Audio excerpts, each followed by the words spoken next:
আত্তাহিয়াতু এর পিছনে এত সুন্দর একটি গল্প তা জানা ছিল না। আমার বিশ্বাস সবার ভালো লাগবে এবং পড়ার মনোযোগও বাড়বে ইনশাল্লাহ। আত্তাহিয়াতু আসলে অনেক গুরুত্বপূর্ণ একটি দোয়া। এই দোয়াটার পিছনের গল্পটা জানার পর সত্যি আমার হৃদয়টা অনেক কোমল হয়ে গেছে। আত্তাহিয়াতু আসলে আল্লাহর সাথে আমাদের মহানবী সাল্লাল্লাহু আলাইহি ওয়াসাল্লাম কথোপকথন একটা অংশ, যা আমাদের মহানবী সাল্লাল্লাহু আলাইহি ওয়াসাল্লাম ইসরায়েল মিরাজ যাত্রার সময় হয়েছে মহান আল্লাহর সাথে। মহানবী সাল্লাল্লাহু আলাইহি ওয়াসাল্লাম যখন আল্লাহর সাথে কথোপকথন শুরু করে তখন আল্লাহকে আসসালামু আলাইকুম বলেননি। তাহলে কি বলেছিল?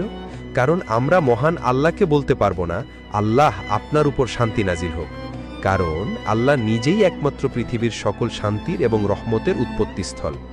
মহানবী সাল্লাল্লাহু আলাইহি ওয়াসাল্লাম আল্লাহকে উদ্দেশ্য করে বলেছিলেন, আত্তাহিয়াতু লিল্লাহি ওয়াসসালাওয়াতু ওয়াত-তাইয়্যিবাতু, অর্থ যাবতীয় সম্মান, যাবতীয় উপাসনা ও যাবতীয় পবিত্র বিষয় আল্লাহর জন্য। উত্তরে মহান আল্লাহ বলেন, আসসালামু আলাইকা আইয়ুহান নাবিয়্যু ওয়া রাহমাতুল্লাহি ওয়া বারাকাতুহু, অর্থ হে নবী, আপনার উপরে শান্তি বর্ষিত হোক এবং আল্লাহর অনুগ্রহ ও সমৃদ্ধিসমূহ নাজিল হোক।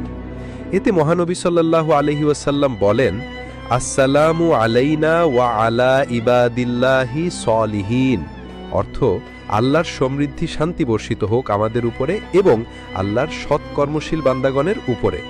মহান আল্লাহ এবং মহানবী সাল্লাল্লাহু আলাইহি ওয়াসাল্লাম এই কথোপকথন শুনে ফেরেশতারা বলেন, আশহাদু আল্লা ইলাহা ইল্লাল্লাহু ওয়া আশহাদু আন্না মুহাম্মাদান আবদুহু ওয়া রাসূলুহু, অর্থ আমি সাক্ষ্য দিচ্ছি যে আল্লাহ ব্যতীত কোনো উপাস্য নেই এবং আমি সাক্ষ্য দিচ্ছি যে মুহাম্মদ সাল্লাল্লাহু আলাইহি ওয়াসাল্লাম তার বান্দা ও রাসূল। সুবহানাল্লাহ। এখন আমি এবং আপনি আত্তাহিয়াতুর গুরুত্ব এবং পিছনের ইতিহাস জানতে পারলাম। এবার একটু চিন্তা করুন তো, এই লেখাটি যদি আপনার মাধ্যমে অন্যান্য মানুষেরাও জানে তাহলে তারাও এই দোয়ার গুরুত্ব বুঝতে পারবে।